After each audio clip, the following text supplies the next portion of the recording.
മിശിഹായിൽ അനുഗ്രഹീതരായവരെ, ദിവ്യകാരുണ്യ ഈശോ ഈ ദിവസം നിങ്ങളെ ഓരോരുത്തരെയും അനുഗ്രഹിക്കുകയും സംരക്ഷിക്കുകയും സഹായിക്കുകയും ചെയ്യട്ടെ എന്ന് പ്രത്യേകമായിട്ട് പ്രാർത്ഥിക്കുകയാണ്. ഈ ദിവസത്തിലെ നിങ്ങളുടെ എല്ലാ അധ്വാനങ്ങളിലും പ്രയത്നങ്ങളിലും കർത്താവ് നിങ്ങളുടെ കൂടെ ഉണ്ടായിരിക്കട്ടെ, നിങ്ങളെ സഹായിക്കട്ടെ, നിങ്ങളെ സംരക്ഷിക്കട്ടെ. വിശുദ്ധ മത്തായിയുടെ സുവിശേഷത്തിൻ്റെ 19-ാമത്തെ അധ്യായത്തിൻ്റെ 16 മുതൽ 22 വരെയുള്ള തിരുവചന ഭാഗങ്ങളിൽ ഒരുവൻ ഈശോയുടെ അരികിലേക്ക് കടന്നു വന്നിട്ട് ചോദിക്കുകയാണ്, ഗുരു, നിത്യജീവം അവകാശമാക്കാൻ ഞാൻ എന്ത് നന്മയാണ് പ്രവർത്തിക്കേണ്ടത്? ഈശോ അവനോട് പറയുന്നുണ്ട്, നീ നിയമങ്ങളൊക്കെ പാലിക്കുക. അപ്പോൾ അവൻ പറഞ്ഞു, ഞാൻ ചെറുപ്പം മുതലേ അതെല്ലാം പാലിക്കുന്നുണ്ട്. ഉടനെ ഈശോ അവനോട് പറയുകയാണ്, നിനക്കൊരു കുറവുണ്ട്, നിനക്കുള്ളതെല്ലാം വിറ്റ് നീ ദരിദ്രർക്ക് കൊടുക്കുക. അപ്പോൾ അവൻ സങ്കടത്തോടെ തിരിച്ചുപോയി എന്ന് തിരുവചനത്തിൽ നമ്മൾ കാണുകയാണ്. പ്രിയപ്പെട്ടവരെ, ഇവൻ നല്ല ആഗ്രഹത്തോടു കൂടിയാണ് ഈശോയുടെ മുൻപിലേക്ക് കടന്നു വരുന്നത്. നിത്യജീവൻ പ്രാപിക്കണം, നല്ല ആഗ്രഹമാണ്. എന്നിട്ട് അവൻ ഈശോയോട് ചോദിക്കുകയാണ്, ഞാൻ എന്ത് നന്മയാണ് പ്രവർത്തിക്കേണ്ടത്? നമ്മൾ ഓരോരുത്തരും മനസ്സിലാക്കേണ്ട ഒരു കാര്യം, ആഗ്രഹത്തോടെ നിത്യജീവൻ സ്വർഗം സ്വന്തമാക്കണമെന്നുള്ള ആഗ്രഹത്തോടെ അവൻ ഈശോയുടെ മുൻപിലേക്ക് കടന്നു വന്നിട്ട് ചോദിക്കുകയാണ്, ഞാൻ എന്ത് നന്മ പ്രവർത്തിക്കണം?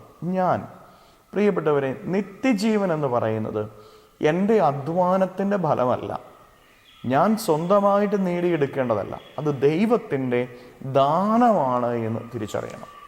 എൻ്റെ അധ്വാനം കൊണ്ടോ എൻ്റെ കഴിവ് കൊണ്ടോ എൻ്റെ ജീവിതത്തിൻ്റെ ശ്രേഷ്ഠത കൊണ്ടോ നന്മ കൊണ്ടോ വിശുദ്ധി കൊണ്ടോ നിത്യജീവൻ അവകാശമാക്കുവാനായിട്ട് സാധിക്കുകയില്ല.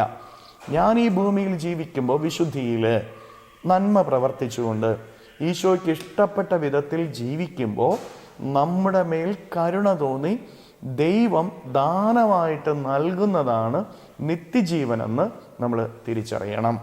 അത് ദൈവത്തിൻ്റെ ദാനമാണ്, നമ്മുടെ കഴിവിൻ്റെ സമ്പാദ്യമല്ല നിത്യജീവൻ. അത് ദൈവം ദാനമായിട്ട് നൽകണം. അതിന് ദൈവത്തിൻ്റെ കരുണയ്ക്ക് മുൻപിൽ കരുണയ്ക്ക് വേണ്ടി പ്രാർത്ഥിക്കാനായിട്ട് നമുക്ക് ഓരോരുത്തർക്കും സാധിക്കണം. രണ്ടാമത്, അവൻ നല്ല ആഗ്രഹത്തോടെ ഈശോയുടെ മുമ്പിലേക്ക് കടന്നു വന്നിട്ടും നിത്യജീവൻ അവകാശമാക്കാൻ സാധിക്കാതെ പോകുന്നത് എന്തുകൊണ്ടാണ്? പ്രിയപ്പെട്ടവരെ, അവൻ ഈശോയെ കണ്ടു, ഈശോയെ കേട്ടു, പക്ഷേ ഈശോയെ അനുഭവിച്ചില്ല. ഈശോയെ അനുഭവിക്കാനായിട്ട് അവൻ്റെ സ്വാർത്ഥത, അവൻ്റെ ഭയം, അവൻ്റെ സുരക്ഷാഭാവം അവനെ അനുവദിച്ചില്ല. നമ്മുടെയും ജീവിതത്തിൽ ഈശോയെ കാണുന്നവരാണ് നമ്മൾ ഓരോരുത്തരും. ദിവ്യകാരുണ്യത്തിൽ ഈശോയെ കാണുന്നവരാണ് നമ്മൾ. വചനത്തിലൂടെ ഈശോയെ കേൾക്കുന്നവരാണ് നമ്മൾ ഓരോരുത്തരും. എന്നിട്ടും നമ്മുടെ ജീവിതത്തിന് ചില കുറവുകൾ ഉണ്ടാവുകയാണ്. പ്രിയപ്പെട്ട ദൈവമക്കളെ, നമ്മൾ പരിശോധിച്ച് നോക്കണം, നമ്മുടെ ജീവിതത്തിൻ്റെ കുറവേതാ? എന്നിലുള്ള സ്വാർത്ഥത, എന്നിലുള്ള സുരക്ഷാഭാവം, എൻ്റെ ഭയം എന്നെ ദൈവത്തിൽ നിന്ന് അകറ്റിക്കളയുന്നുണ്ടോ? ഈ ലോകത്തിൻ്റെ സുരക്ഷ എനിക്ക് ആവശ്യമാണെന്നുള്ള ചിന്തയാണ് അവനെ പണം ഉപേക്ഷിക്കാനായിട്ട് തയ്യാറാകാത്തത്. ഇതുപോലെ നമ്മുടെ ജീവിതത്തിൽ ഈ ലോകത്തിൻ്റെ പണം, ഈ ലോകത്തിൻ്റെ സുഖങ്ങൾ, ഈ ലോകത്തിൻ്റെ വഴികൾ, എൻ്റെ ജീവിതം, എൻ്റെ കുടുംബം, ഇങ്ങനെയുള്ള ഒരു ജീവിതത്തിൻ്റെ ഉടമയാണ് നീയെങ്കിൽ ദൈവസന്നിധിയിൽ നീ കൃപ കണ്ടെത്തുകയില്ല, ദൈവാനുഗ്രഹം നിന്നിലേക്ക് ഒഴുകുകയില്ല എന്ന് നീ തിരിച്ചറിയണം. നീ ബലിയർപ്പിക്കുന്നുണ്ടാവാം, വചനം കേൾക്കുന്നുണ്ടാവാം, നീ പ്രാർത്ഥിക്കുന്നുണ്ടാവാം, പക്ഷേ ദൈവത്തിൻ്റെ കൃപയുടെ ഒഴുക്ക്, അനുഗ്രഹം നിൻ്റെ ജീവിതത്തിലേക്ക് വരണമെങ്കിൽ നിന്നിലുള്ള സ്വാർത്ഥതയെ, നിന്നിലുള്ള ഭയത്തെ, നിന്നിലുള്ള സുരക്ഷാഭാവത്തെ നീ മാറ്റിക്കളയേണ്ടിയിരിക്കുന്നു. ദൈവത്തിന് പൂർണ്ണമായിട്ട് സമർപ്പിക്കേണ്ടിയിരിക്കുന്നു. ദൈവ വഴികളിലൂടെ നീ നടക്കേണ്ടിയിരിക്കുന്നു. കരങ്ങളെ യാചനയോടെ പിടിക്കാം. നിൻ്റെ ജീവിതത്തെ, ജീവിതത്തിൻ്റെ ആഗ്രഹങ്ങളെ, ജീവിതത്തിൻ്റെ സ്വപ്നങ്ങളെ, ഈ ദിവസത്തിലെ എല്ലാ കാര്യങ്ങളെയും ഈശോയ്ക്ക് സമർപ്പിച്ച് സ്തുതിക്കാം. ഹല്ലേലൂയ, ഈശോയെ നന്ദി. Hallelujah, hallelujah, hallelujah, hallelujah, hallelujah, hallelujah, hallelujah. കർത്താവ് ഈശോയെ മക്കളെ ഓരോരുത്തരെയും സമർപ്പിക്കുന്ന ഇവരെ ഓരോരുത്തരെയും അനുഗ്രഹിക്കുകയും ആശീർവദിക്കുകയും ചെയ്യണമേ.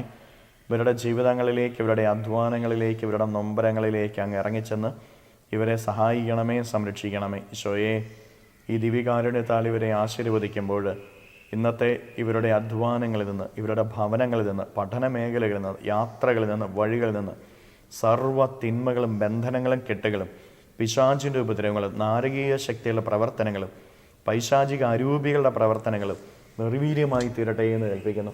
എല്ലാ കെട്ടുകളും ഇവരിൽ നിന്ന്, ഇവരുടെ ഭാവനങ്ങളിൽ നിന്ന് നിർവീര്യമായി തീരട്ടെ. ഈശോയുടെ കൃപ ഇവരിൽ നിറയട്ടെ. Hallelujah, hallelujah, hallelujah. നിത്യം പിതാവും പുത്രനും പരിശുദ്ധാത്മാവുമായ സർവേശ്വര എന്നേക്കും ആമേൻ.